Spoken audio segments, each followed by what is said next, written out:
हरे कृष्ण जर्निकाय उपस्थित साधुगुरु वैष्णव श्रद्धेय मा बाबा भाई बोन आपनादेर श्रीचरणे এই অধম এবং আমাদের সম্প্রদায়ের শত সহস্র প্রণাম।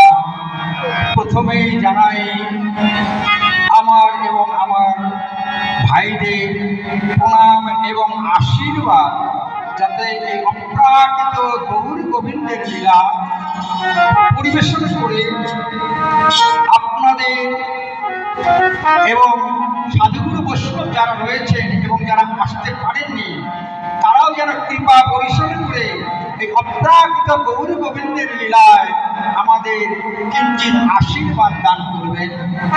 লীলাটি হচ্ছে অপ্রাকৃত লীলা, সাধারণ জীবের পক্ষে পরিবেশন করা বড় দুরূহ। তাই সাধুগুরু বৈষ্ণব ভক্তপদ রজোয়ার, ভক্তপদ জল, ভক্ত ভুক্ত অবশেষে তিন মহাবল, এই তিন হইতেই কৃষ্ণ ভক্তি উদয় হয়। সর্বশাস্ত্রে এই কথা ফুলকারিয়া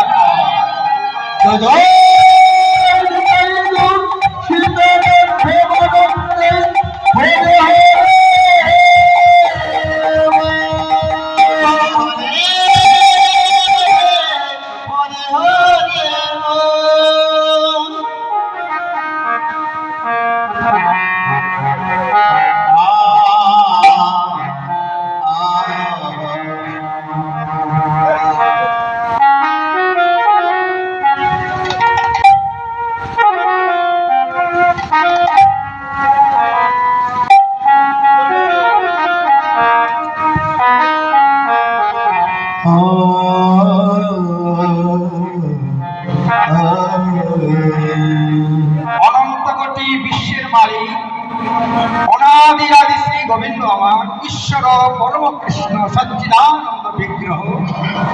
অনাদি আদি শ্রী গোবিন্দ সর্বকারণের কারণ, আদি অন্ত মূলাধার।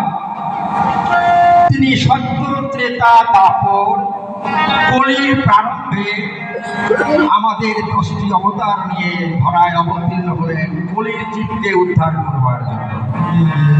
তার লীলাটি হচ্ছে জাগরণ রসোদ্ধার। একদিক হচ্ছে লীলা, অপর দিক হচ্ছে জীব শিক্ষা। জাগরণ আমরা ধরায় এলাম, জাগতে হবে। কিভাবে? কৃষ্ণ নাম, কৃষ্ণ নাম, কৃষ্ণ নাম। তাই সচি সুত গৌর হরি আমার সচি মায়ের মন্দিরে তিনি বিশ্রামে রয়েছেন। এবার গীতকর্তা লীলার পার্শ্বে দাঁড়িয়ে পদ রচনা করলেন ভক্তবৃন্দের হৃদয়ে